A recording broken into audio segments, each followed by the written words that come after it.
Bueno, buenos días, buenas tardes o Buenos buenas días, noches. buenos días, buenas Eh, tardes. Ángel Barbas es un profesor con el que hemos coincidido ya varias veces en esta búsqueda de la educomunicación, en varios encuentros de tipo más académico, pero yo sé que él ha estado vinculado a la educomunicación hace muchos años desde diferentes orillas, sobre todo desde la universidad.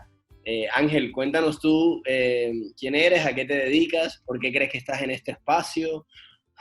Bueno, pues es un placer hablar contigo, la verdad, y colaborar con el proyecto. Me ha gustado mucho todo lo que me has contado y, bueno, lo que conozco sobre el parlante también después de estos años. Y efectivamente, hemos coincidido un montón de veces. Nos conocemos ya hace 10 años porque aquel congreso de Segovia fue en el 2011. Fue en el 2011, o sea, han pasado ya 9 años desde entonces. Y mira, justo en ese momento pues estaba yo empezando un poco en este mundo. Estaba yo empezando mi doctorado en el año 2011. Justo fue el año también de la eclosión del movimiento 15M y los movimientos a escala más internacional, Occupy Wall Street, bueno, Primavera Árabe, todo lo que pasó también en Turquía, bueno, en diferentes países. Y yo vinculé la educomunicación justo a esa explosión de los movimientos, ¿no? Entonces, yo estaba interesado en la educomunicación ya desde antes, pero ese fue el momento en el que empecé a conectar educomunicación y movimientos sociales, que es en lo que más, en temas de investigación, es lo que más me ha especializado en los últimos años, ¿no?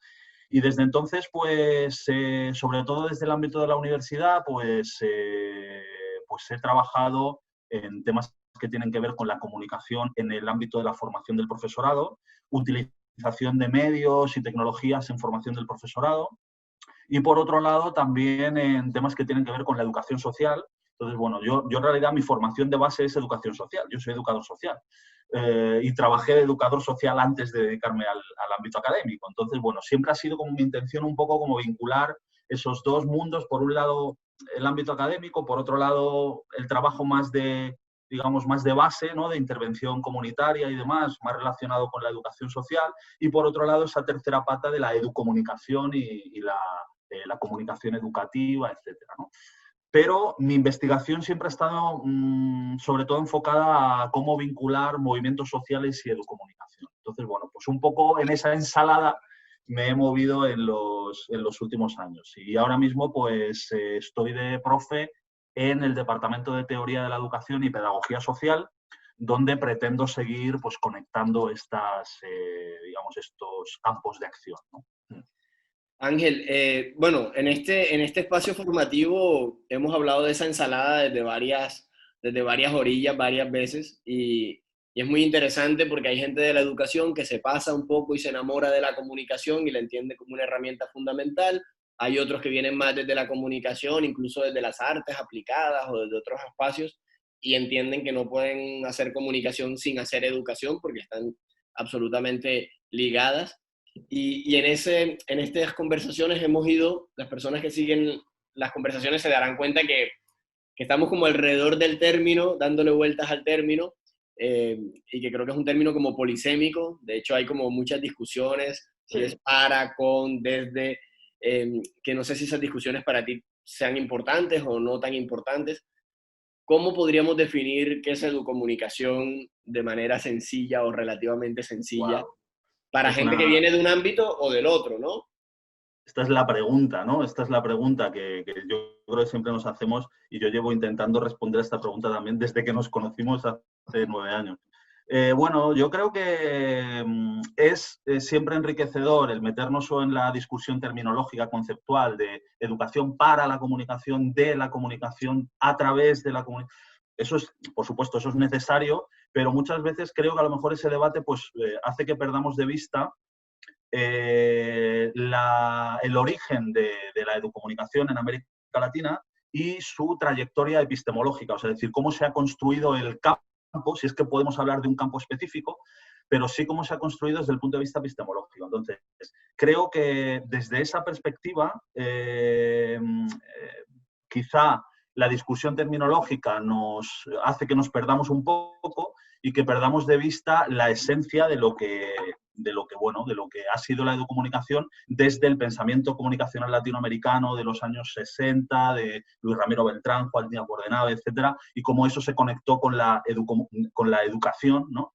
Y en este sentido, pues yo trato de reivindicar la idea de que la educomunicación es una postura o es una filosofía o es una manera de entender la educación utilizando la comunicación como herramienta fundamental. Entonces, para mí, en ese sentido, creo que la educomunicación no es una disciplina como de carácter técnico o una metodología específica, sino que dentro de la educomunicación podemos encontrar muchas metodologías, podemos encontrar muchas técnicas, podemos encontrar incluso la educación mediática, pero creo que si hacemos el esfuerzo por ver la educomunicación como una filosofía o como un enfoque a través del cual trabajar procesos de enseñanza-aprendizaje, pues eso nos ayudaría bastante a aclararnos.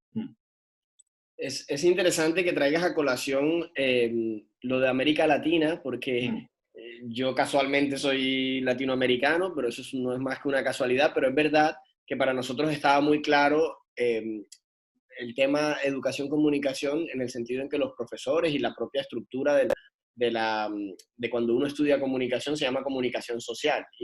De hecho, la universidad muchas veces se ensucia de barro en el terreno y va a escenarios específicos a trabajar. Yo con los profesores con los que aprendí íbamos al campo a hacer proyectos educomunicativos, con radio, con tele, con personas, bueno, en realidades complejas de América Latina, de Colombia.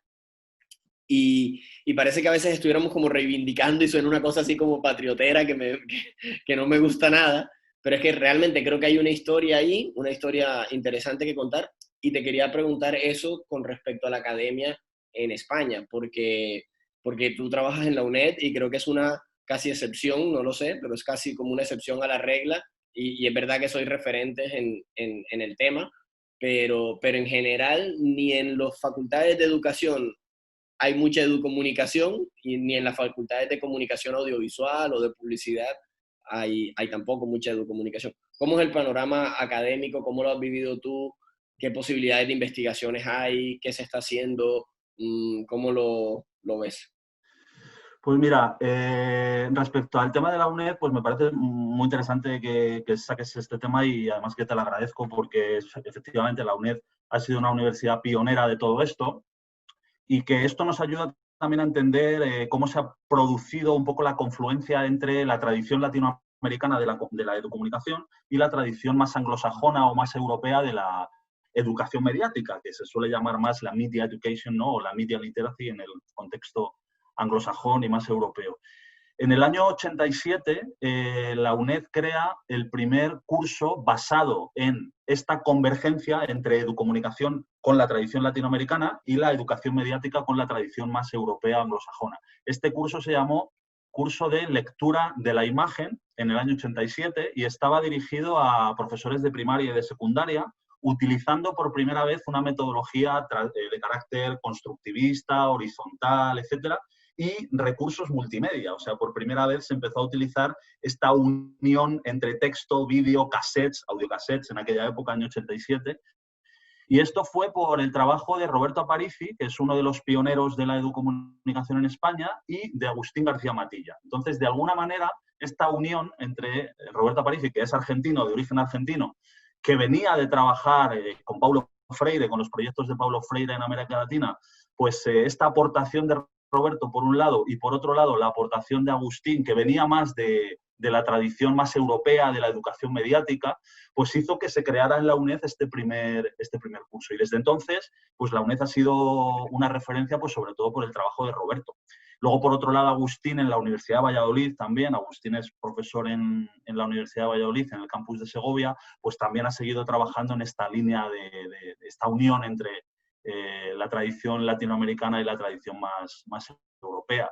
Y en general, mi impresión respecto a cómo está la situación de investigación en las universidades y demás, pues mi impresión es que cada vez más se tiende a equiparar el concepto de educomunicación, que ha sido ya como una especie de, no sé, como de genérico que sirve un poco para todo, se ha tendido a equiparar mucho al uso de las TIC, del e-learning, de la formación online y demás, pero a mi juicio, pues desconociendo bastante cuál es ese origen, cuál es esa tradición epistemológica latinoamericana, pues que viene de un posicionamiento crítico con la realidad, con la sociedad, desde un enfoque transformador, que no solo tiene que ver con el manejo de las herramientas, ¿no? Sino que tiene un elemento mucho más de peso y mucho más pues de carácter ético, social y político, pues que a mi juicio en la mayoría de los casos se está ignorando o se desconoce directamente, ¿no? Entonces, bueno, yo creo que desde los que trabajamos en educomunicación y desde esta reivindicando esta tradición latinoamericana, pues bueno, creo que a lo mejor no se trata de patriotismo ni de nada, sino se trata simplemente de reivindicar un campo de estudios que tiene un peso muy importante en América Latina y que muchas veces aquí en el mundo europeo o en el mundo más anglosajón, los estudios de educación mediática se olvidan, ¿no? Y sin embargo creo que ese fundamento pues nos da o nos aporta pues una perspectiva social y política pues que muchas veces en el ámbito de la educación mediática se pierde. Sí, y yo creo que es una manera de acercarse al tema no solo, no solo cada vez más vigente, sino cada vez más urgente, porque esta turbodigitalización a la que nos estamos dejando llevar o llevando, no solo a raíz de la pandemia, sino desde las últimas décadas, ¿no? Donde toda la tecnología nos atraviesa a todos de distintas maneras y de distintos lugares, da un poco de miedo que nos quedemos en eso, ¿no? En cómo usar la pizarra electrónica, en cómo hacer el Moodle y el MOOC y el no sé cuántos, o incluso en el pánico o el rechazo hacia el TikTok o hacia el no sé qué, cuando Sí. son herramientas que pueden ayudar también al pensamiento crítico y a incentivar la democracia o la ciudadanía activa o como le queramos llamar. En ese sentido, tú mencionaste en algún momento el trabajo con profesores, empezó hace años la UNED. No sé si en eso estáis trabajando o crees que es necesario profundizar. ¿Cómo ves un poco el tema de primaria y secundaria?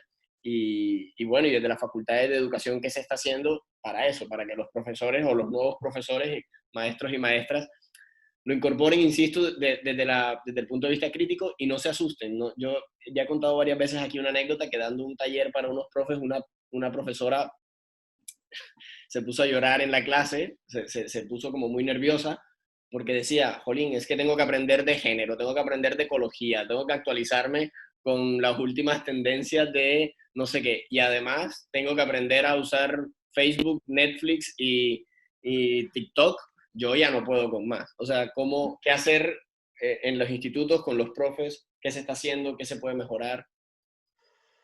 Bueno, pues mira, mi impresión es que la formación del profesorado, además, durante estos años también he tenido la oportunidad de conocer diferentes universidades en las que se imparte formación del profesorado, en los másteres de formación del profesorado, y he estado impartiendo asignaturas relacionadas con la comunicación y relacionadas con las tecnologías aplicadas a la educación.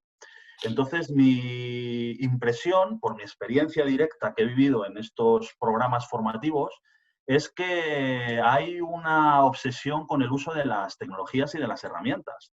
Y que hay un desconocimiento absoluto sobre, no sé si hay un desconocimiento o si hay una pereza intelectual o no sé qué pasa ahí, pero, pero creo que cuando entendemos los fundamentos de por qué utilizamos las herramientas y para qué las utilizamos, pues entonces adquiere muchísimo más sentido y entendemos para qué estamos educando a otras personas o por qué queremos contribuir con el enriquecimiento, con el aprendizaje de otras personas. Pero utilizar las herramientas así como de manera totalmente descontextualizada, en el vacío y demás, pues es una tendencia que a mí me desagrada bastante y que la he vivido en algunas situaciones con algunas asignaturas.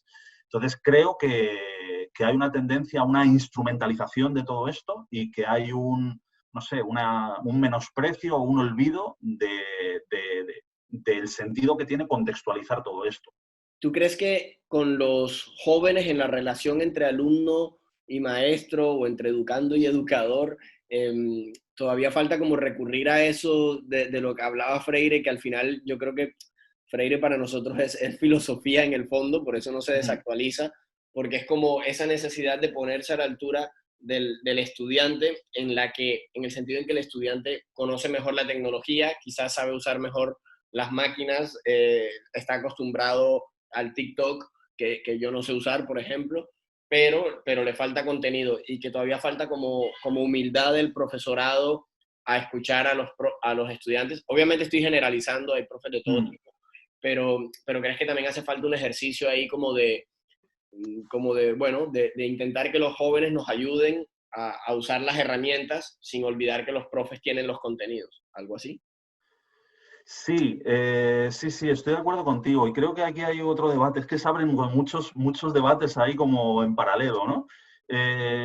Y algo que he apreciado yo también en mi experiencia es que, como te decía antes, que se ha empezado a utilizar la palabra, el término de comunicación como genérico para cualquier cosa, como coletilla para cualquier cosa, y esto se ha hecho de alguna manera un poco de la mano de esta tendencia educativa de darle como un protagonismo, a mi juicio, excesivo al alumno, ¿vale? Entonces, en este sentido, esto es una opinión bastante polémica, porque cuando se toca este tema es como que te tachan de conservador, ¿no? No se trata de ser conservador, sino se trata de, por supuesto, de colocarnos en el nivel de los estudiantes para entender cuáles son sus preocupaciones, sus motivaciones, para entender cuál es su conocimiento previo, porque evidentemente ellos saben cosas y saben en algunos casos cosas que nosotros no sabemos, pero se trata de establecer una relación para que ellos sean capaces de aprender también. Y nosotros también con ellos, por supuesto, pero ellos son los alumnos y nosotros somos los profes o los formadores o los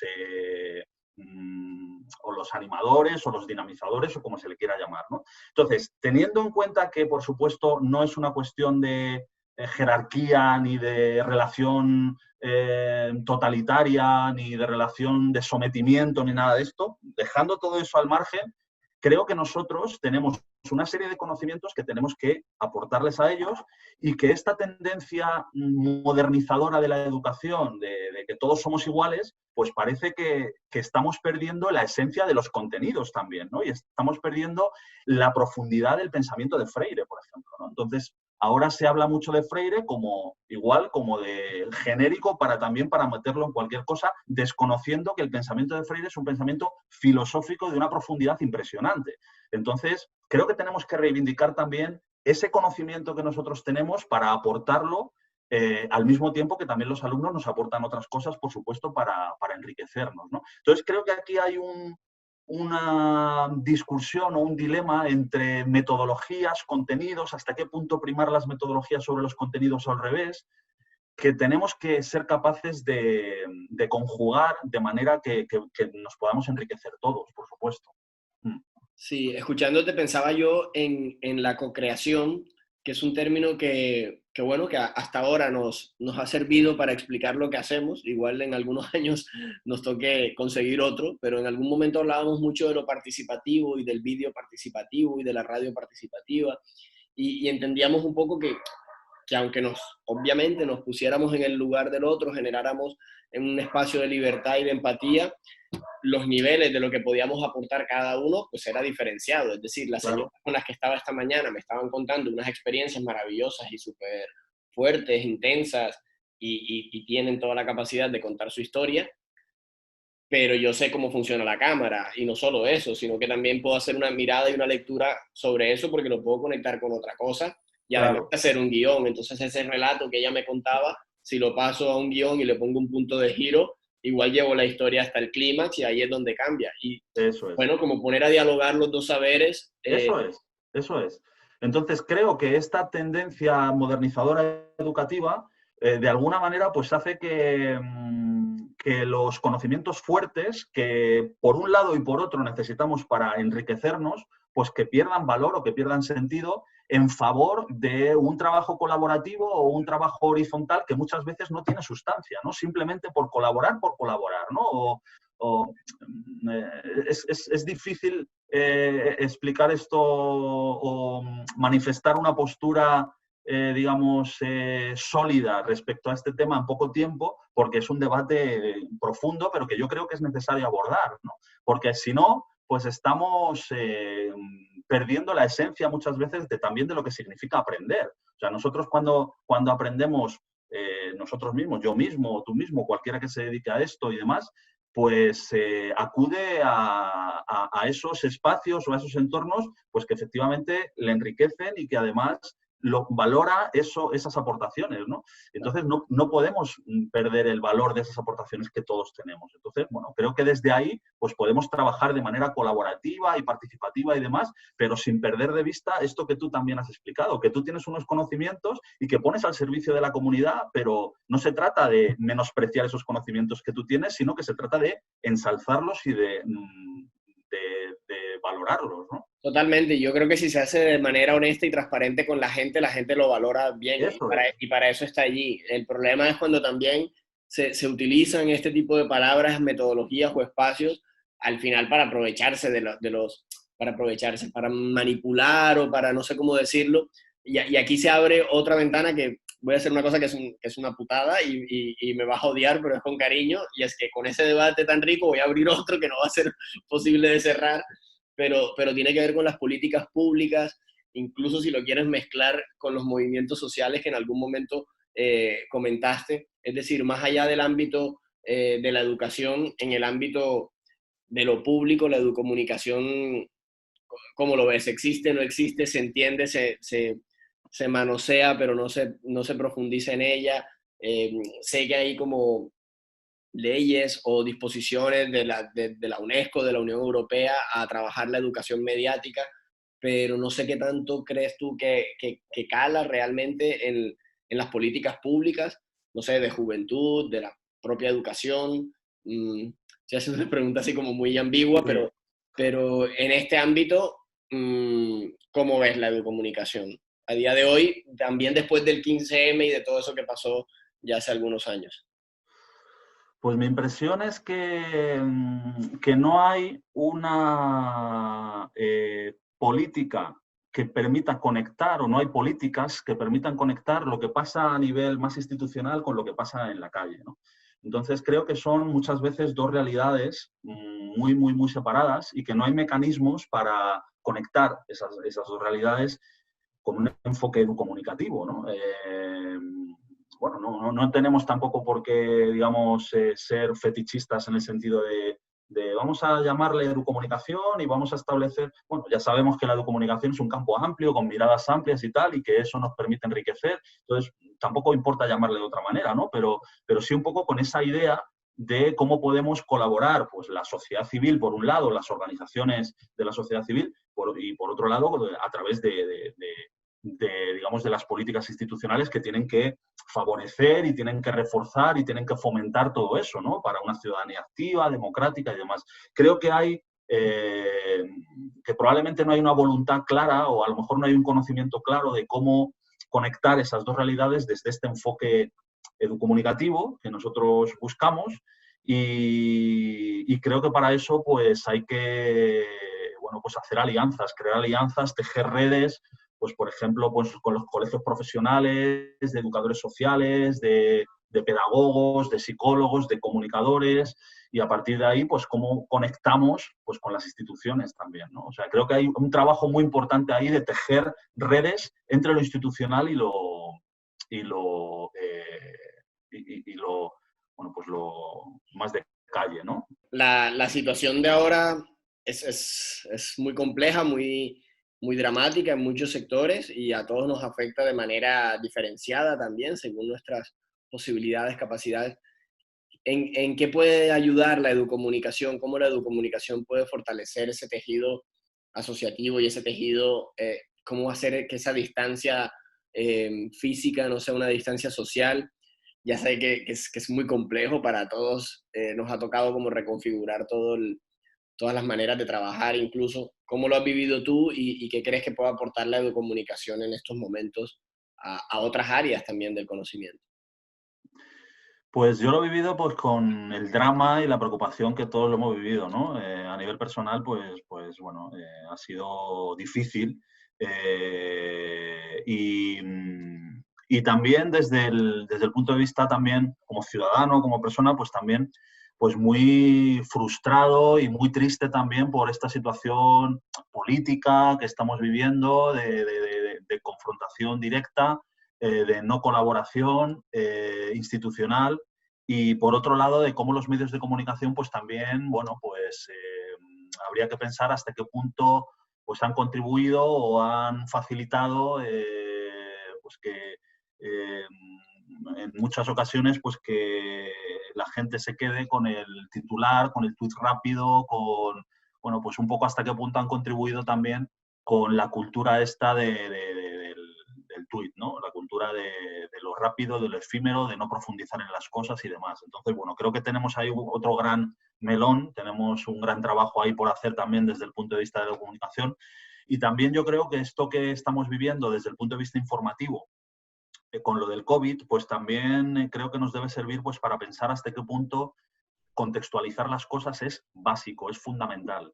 Y educar en contextualizar, o sea, entender que un dato en sí mismo puede significar muchas cosas, pero si entendemos de dónde viene eso, quién lo ha publicado, cuál es el contexto que hay detrás, cuál es la historia, o sea, creo que tenemos un trabajo ahí muy importante y además apasionante. O sea, creo que el trabajo de contextualizar creo que es uno de los grandes frentes que tenemos que asumir en la educomunicación y en la educación mediática en general. Creo que por ahí tenemos que trabajar mucho y tenemos que aprovecharnos también del conocimiento, por un lado académico, por otro lado de las organizaciones de la sociedad civil, por otro lado de los movimientos sociales y por otro lado también voy a citar aquí a uno de los grandes también y que está también en este ciclo de charlas que estáis haciendo, que es Joan Ferrés. Cómo el trabajo pues, de Joan Ferrés pues, nos tiene que servir también para entender que es necesaria una formación emocional también, cómo formamos las emociones para no dejarnos llevar por el tuit rápido, por el comentario del político que nos viene bien o que se adapta más a nuestras ideas, y cómo hay un trabajo ahí en ese sentido grande e importante.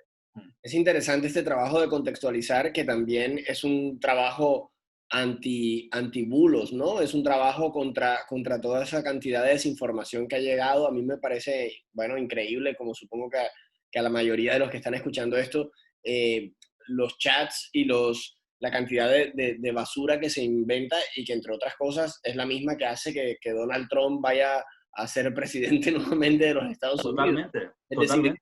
eso que nos pasa en lo micro cuando mi abuela manda un supuesto anuncio del Nobel de Medicina que dice que el COVID no existe y que lo inventaron en un laboratorio, realmente a nivel global es lo que hace que presidentes como este estén en el poder.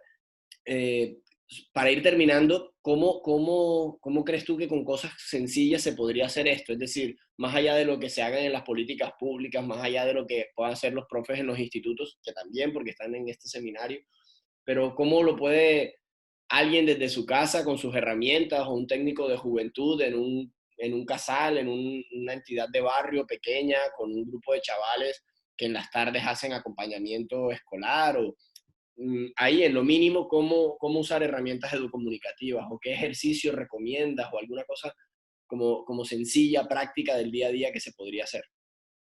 Bueno, creo que podemos hacer muchas cosas sencillas y prácticas del día a día, ¿no? Como por ejemplo, cuando no sabemos si una información está contrastada, no sabemos si es una información veraz, pues directamente borrar el mensaje, por supuesto no compartirlo y cortar la cadena. O sea, creo que es una cosa muy sencilla, muy básica, que podemos hacer todos. Pero claro, para esto también hace falta algo que está también presente o está dentro de esto, todo esto que hemos hablado de la educomunicación y la educación mediática, que es la alfabetización mediática, ¿no? O sea, creo que hay un componente ahí de la educomunicación que tiene que ser como un elemento básico, transversal, pues para la formación básica de toda la ciudadanía. O sea, es decir, igual que eh, entendemos, por ejemplo, qué es una obra literaria, digamos, seria, a qué es un artículo de la prensa más sensacionalista, ¿no? Más o menos todo el mundo entiende la diferencia entre el Quijote y un artículo que sale publicado en la revista, digamos, X, no voy a decir tampoco ninguna, una revista rosa, digamos, ¿vale? Una revista de la prensa rosa. Todo el mundo entiende la diferencia entre el Quijote y un artículo de una revista de la prensa rosa, ¿no? Pues de la misma manera, yo creo que todo el mundo debería entender la diferencia entre una noticia falsa y una noticia fundamentada o argumentada, o una noticia de opinión y una información. O sea, creo que por ahí también tenemos un trabajo de alfabetización mediática importante que tenemos que hacer. Y en el día a día, pues podemos hacer muchas cosas, no compartir información que veamos que no es fiable, y al mismo tiempo pues compartir otro tipo de información que sí puede servir para aportar en este sentido. Y aquí voy a hacer una recomendación, y es el proyecto de Maldita.es. El proyecto de Maldita creo que está haciendo un trabajo fantástico por este lado, y es uno de estos proyectos que tenemos que apoyar, ¿no? Y con el que también tenemos que tejer alianzas. Sí, de hecho, ahora justo te iba a decir eso, es que hace 2 días en un chat de familia que tengo me enviaron una teoría sobre el virus que lo ha creado no sé qué multinacional y no sé qué historia, y que esto lo ha dicho el premio Nobel de Medicina del año 2018, que es un japonés que tiene un nombre que no recuerdo. Entonces pones el nombre en Google, pones bulo o pones mentira o pones falso, y solo poniendo eso te salen todos los artículos de entidades como Maldita.es, otras organizaciones que se dedican, y los propios medios de comunicación también, ¿por qué no? Como Radio Televisión Española, bueno, medios serios que están desmintiendo Sí. las noticias falsas. Entonces, Sí. solamente con hacer este link antes de reenviarlo o rebotar esta información contraria, podríamos empezar a generar conciencia desde lo cotidiano. Ángel, nos quedaríamos hablando horas y horas y días, ya lo sabes, pero me ha encantado verte porque es una manera también de propiciar otros encuentros futuros que seguro que haremos, Seguro que sí. y poder tejer red. No sé si los tienes por allí o nos los das después, pero te habíamos pedido tres enlaces o 2 o 3 enlaces recomendados donde la gente pueda como seguir ampliando información. Pues mira, te voy a dar algunos, sí, que tengo por aquí ya seleccionados. Bueno, uno te lo acabo de dar, que es el de Maldita.es. Ajá. Que la verdad que no lo había pensado, pero se me ha ocurrido ahora cuando estábamos hablando, y creo que está muy bien que conozcamos ese proyecto, que indaguemos en él y que colaboremos también con el proyecto. Es una asociación sin ánimo de lucro, creo que tiene una filosofía muy clara de qué significa la información como servicio público, de qué significa también la educación mediática. Ellos hablan explícitamente de educación mediática también. Creo que es muy interesante que acudamos a ese entorno y que colaboremos también con él y que lo conozcamos. Luego, mira, he seleccionado unos enlaces que te voy a decir ahora, que son volviendo a lo que decíamos al principio de la charla y como homenaje a la tradición latinoamericana. Pues mira, voy a recomendar 2 documentales que están en YouTube. Uno se llama La voz del minero, que es un documental que habla sobre las experiencias de las radios mineras bolivianas de los años 40. Que es una historia muy interesante y que de alguna manera ahí surge la comunicación participativa, surge de ahí.